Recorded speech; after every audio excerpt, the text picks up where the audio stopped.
Tamang proseso at malalim na kaalaman patungkol sa pangangalaga ng tinaguriang isa sa mga pinakamahal na punong kahoy sa mundo ang ibinida sa isang hands-on training na ginawa sa bansang Malaysia. Narito ang report ni Arnie Jones.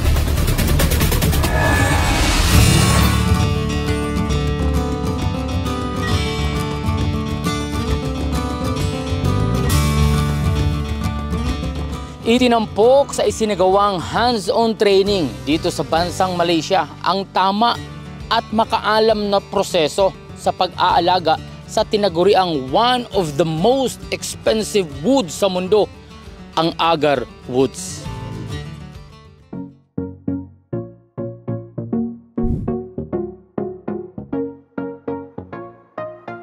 Ang agarwood o Aquilaria malacensis ay kilala rin bilang wood ay halos ginto kung ituring ng ilan. Ang halaga nito aabot lang naman sa 100 hanggang 300,000 piso kada kilo. Depende sa kalidad ng aalagaang puno. Habang aabot naman sa 1,000,000 piso pataas ang presyo kapag ito ay nasa kategorya ng wild agarwood. Pero sa katumbas na laki ng kikitain dito, ganun din daw dapat kalaki ang kalakip na pasensyang bubunuin bago anihin ang agarwoods. Base kasi sa pag-aaral, kinakailangang antayin hanggang 10 taon o higit pa ang paghihintay bago maani ang agarwoods. Alright, narito tayo ngayon sa Gopeng Perak, Malaysia, kung saan nasa aking likuran makikita ang malaking taniman ng agarwoods na kanila raw inumpisahan itanim taong 1992 pa. Sa ngayon mga kabayan, umabot lang naman sa mahigit 200,000 puno. At ayon naman sa mga taga rito, sila raw ngayon ang may hawak bilang pinakamalaking planta ng agarwoods sa bansa. Pero bakit nga ba ganun kamahal ang agarwoods? It is very expensive because it is very hard to get. Especially in those days, you get agarwood from the wild. That is rare. It is an endangered species. The price can soar up to hundreds of thousands of US dollars per kilo. But our cultivated agarwood is, of course, much less than that. But it's still it fetches very high price. Isa si Chris Albero mula sa Mindanao at may-ari ng isa sa may malaking taniman ng agarwood ang aming nakapanayam. Si Albero ay mayroong humigit kumulang 50 hektarya na ng pananim ng agarwoods sa Agusan del Sur. Ngayong taon, pang-4 na beses na raw siyang nakadalos sa hands-on training sa Malaysia at 1 beses sa Thailand. Naniniwala daw kasi si Albero na kulang ang kaalaman ng marami sa mga Pilipinong nagnanais magtanim, kung kaya't marami ang bigong mapalago ito at gawing negosyo.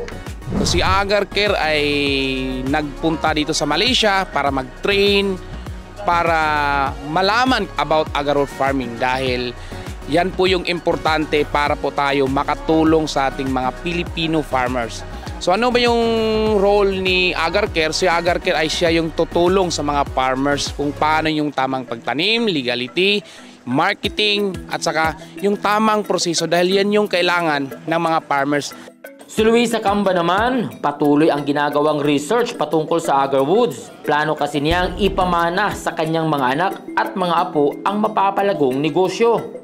So first, nagre-research ako kung tama yung direction na pupuntahan ko since it will be costly ang pagbili ng seed at ang pag-grow ng agarwood. Ngayon, kung ano ang future na iniisip ko dito, magpa-plan talaga ako kasi meron akong lupa doon sa Aurora, Quezon na lalagyan namin ng agarwood. Then, alam ko 10 years to and my age is a senior na ako, so nilalaan ko to para sa aking siguro anak at sa aking grandchild.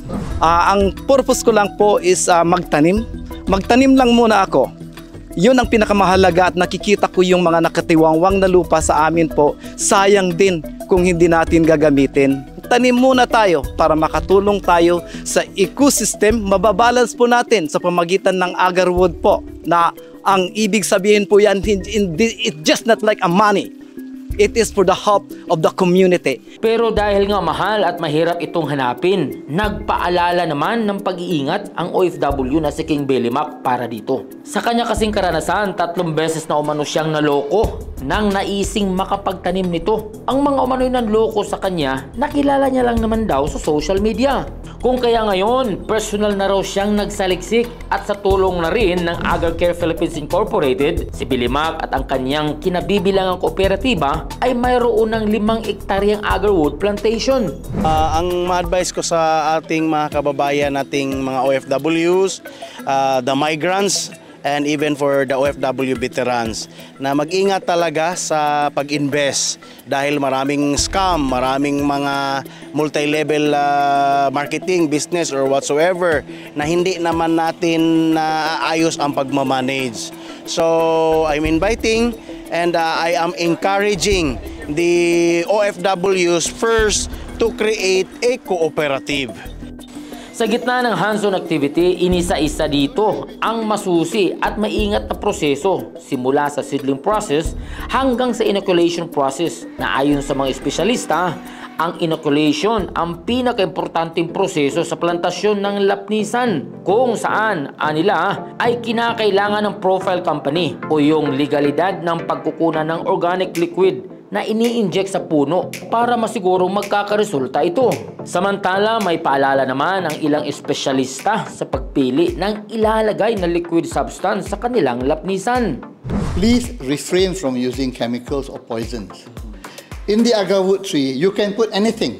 You can put chemical, you can put poison, you can put even Nescafe. It will form gaharu.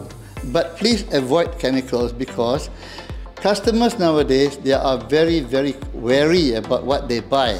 If they buy in bulk, they will send it for lab test.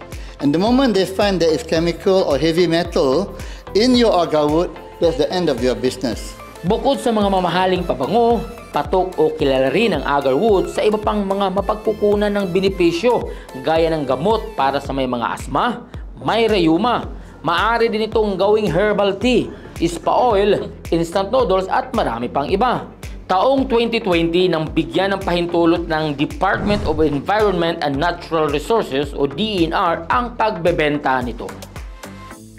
Laporan dari pada Perak, Arne Jones, SMNA News, Malaysia.